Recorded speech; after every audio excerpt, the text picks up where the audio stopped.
Hello my friends, it's been a while since I made a video about Panasonic G85 or G80, so today's video will be sort of 1 year with G85 update video, and I'll try to answer the question whether the G85 is still worth buying in 2018, and I'll specifically try to evaluate how does it fit the needs of YouTubers, Instagrammers, travel vloggers, hobby photographers and filmmakers, because I guess that those are the people who will most likely be interested in buying G85. At the moment, G85 is, I would say, upper mid-class among the Micro Four Thirds cameras. In the range, it sits below high-end Micro Four Thirds cameras like Panasonic G9 or GH5 and Olympus OMD EO1 Mark II, but it is a step above cameras like Panasonic GX85 or GX80 or Olympus OMD EM10 Mark III. So I think that G85 is at the moment a sweet spot of Micro Four Thirds. It is equally oriented to both stills and video. Regarding the size, it is also in the middle, and it is also in the middle in terms of price. For current pricing, you can take a look at the link in the description. But there are two specific areas where G85 still excels. The first one are the features. Even by 2018 standards, G85 is still a packed camera. It has, for example, great image stabilization that can work together with lens image stabilization using Panasonic's newer dual IS2 system.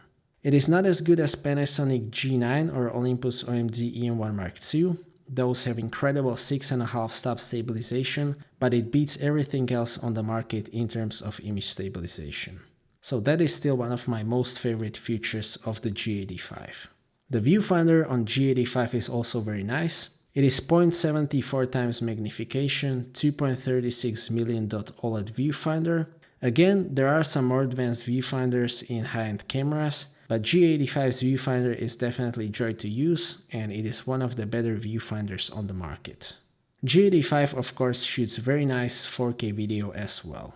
Then there are things like excellent 7-step exposure bracketing, focus bracketing, 4K photo which lets you capture up to 30 frames per second JPEGs, although with quite poor quality, focus stacking which lets you take a photo and choose focus afterwards, great time-lapse shooting mode, and some nice features intended for less advanced users like really good intelligent auto mode, in-camera HDR for JPEGs, quite nice filters or panorama mode and so on. G85 is also properly weather sealed, which is not that common in this class of mirrorless cameras, and the 12 to 60mm kit lens is also weather sealed, so the rain or snow is not that big of a problem. The second area where G85 still excels is the handling. Panasonic, in my opinion, makes the most user-friendly cameras on the market. Everything that you need is easily accessible either by pressing a button or by accessing a quick menu. After the initial setup, you basically don't need to enter the menu at all, which is great. You can also use fully rotatable touchscreen to operate everything, including the focus point and menu. That is one of the reasons why I recommend G85 to the people who have previously only used smartphone cameras, because it has a very modern way of operating and it won't be as complicated to figure out how it works than with Sony a6300 for example, which doesn't have a touchscreen. G85 uses 16 megapixel Micro Four Thirds sensor that is now being replaced by a newer 20.3 megapixel sensor which can be found in G9, GH5 or newly released GX9. For any kind of online or digital publishing, 16 megapixel is sufficient. Yes, I do prefer the 20.3 megapixel sensor in my G9. That sensor is better in every way, but it is not complete night and day difference.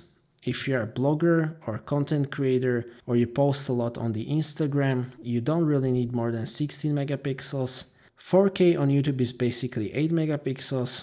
Instagram still lets you only post 1.2 megapixel stills or video, so for that G85 is more than sufficient. Of course, there are cameras with better image quality, but those are either much more expensive or lack some other features, or there are some other trade-offs. Also, the 12 to 60mm f3.5 to 5.6 kit lens that comes with G85 is very good.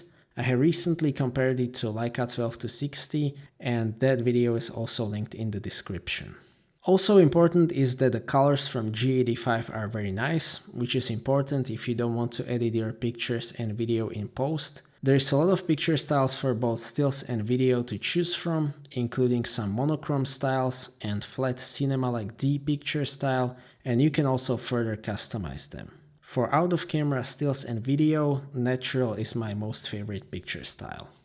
Overall, I still like image quality of G85. The dynamic range is actually quite solid in my opinion. The ISO performance is not that great. I generally try to stay below ISO 1600. ISO 3200 is still usable for small format publishing, but thanks to that great image stabilization, you can go very low with shutter speed if you are shooting non-moving subjects.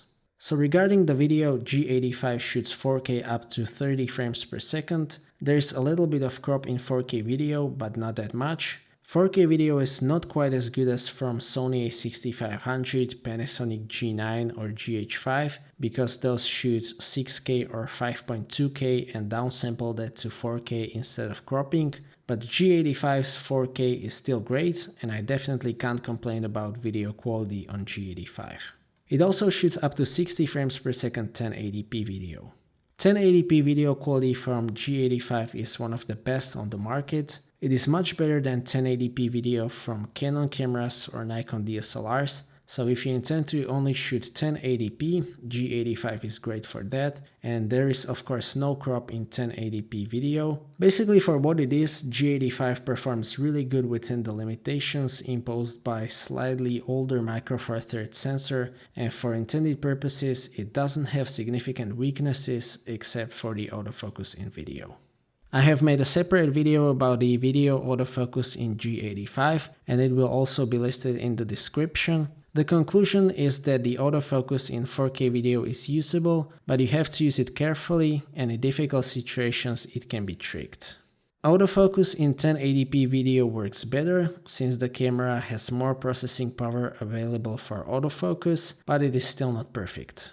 So take a look at my G85 video autofocus tutorial to see whether the autofocus in 4K video is acceptable for you. So to sum up, G85 is sort of a sweet spot of micro four thirds. It is not too big, not too expensive and not too advanced. In my opinion, it is still a great camera for content creators, YouTubers, Instagrammers, digital nomads and so on. So for what it is, it performs really good. It is still very user-friendly, so overall it is a very good camera in its price range in my opinion. So that's it for this video, thank you for watching, I hope that you liked this video and that you found it to be useful. Stay tuned for more videos and maybe consider subscribing if you don't want to miss my future content. I appreciate your feedback in form of thumbs up or thumbs down. If you would like to ask anything or share your opinion, please do so in the comment section and see you next time.